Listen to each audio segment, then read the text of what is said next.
আসসালামু আলাইকুম। সুলতানের বয়স হচ্ছে 5 বছর। সুলতান আসছে লক্ষ্মীপুর থেকে। সুলতানের সমস্যা ছিল, সুলতান যখন হাঁটে তার পাগুলো এইভাবে সেই উড়ু উড়ু করে হাঁটে এবং কি সেই কোনো কিছু খাওয়াতে রুচিবোধ নাই এবং কি সে কি কথা বলতে আলতো আলতো করে কথা বলতো, মুখ দিয়ে অনেক লোল পড়তো। বর্তমানে সুলতান কতটুকু ভালো আছে আমরা তার মা এবং কি খালার কাছ থেকে জানবো। আসসালামু আলাইকুম। আসসালামু আলাইকুম। ওয়ালাইকুম আসসালাম ওয়া রাহমাতুল্লাহ। এই যে সুলতান, আপনি দীর্ঘ 3 মাস যাবত আমাদের প্রতিষ্ঠানে আসছেন, জীবন আলো হাসপাতালে জি ডাক্তার মোহাম্মদ ইমাম হোসেন স্যারকে দেখিয়েছিলেন। জি কতদিন প্রেসক্রিপশন ফলো আপে আছেন? 3 মাস। 3 মাস। এই 3 মাস কি জন্য আসছেন আপনি আমাদের কাছে?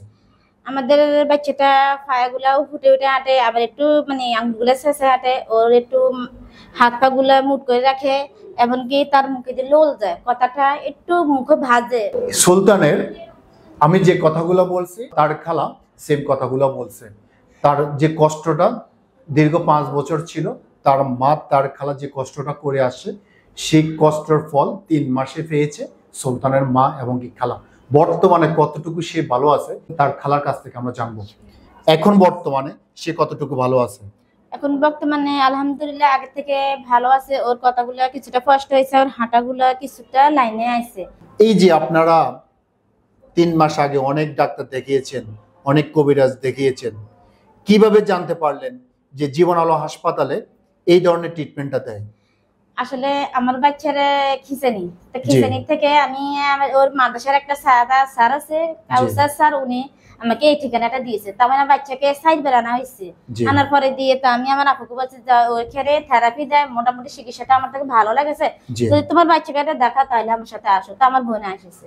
আচ্ছা, এই যে আপনি 4 মাস আসলেন, 4 মাসে আপনার সুলতান, আপনার ভাগিনা এখন কতটুকু ভালো আছে? এখন মোটামুটি আলহামদুলিল্লাহ ভালো আছে। ভালো আছে। কত পার্সেন্ট আপনি ভালো মনে করেন এখন আপনার ভাগিনাকে? এখন তো বলতে পারি না, সামনের দিকে আশা করি আল্লাহর রহমতে যতটুকু ভালো হয়েছে 3 মাস 4 মাসে আলহামদুলিল্লাহ ওনারা বলছে, আমরাও বলি আলহামদুলিল্লাহ। কারণ ডাক্তার মোহাম্মদ ইমাম হোসেন স্যার এই ধরনের বাচ্চাদেরকে ট্রিটমেন্ট দিয়ে থাকে জীবন আলো হাসপাতালে, মাইজদি, নোয়াখালীতে। আমি দোয়া করি সুলতানের জন্য, সুলতানের পরিবারের জন্য, ওরা যেন আরো দ্রুত, সুলতান যেন আর হাঁটতে পারে, কথা স্পষ্ট করতে বলতে পারে, তার মুখ দিয়ে লালা বন্ধ হতে পারে, সে যেন তাড়াতাড়ি সবকিছু কন্ট্রোল করে স্কুল অথবা মাদ্রাসাতে যেতে পারে। তার জন্য আমরা দোয়া করি সুলতানের জন্য। আসসালামু আলাইকুম।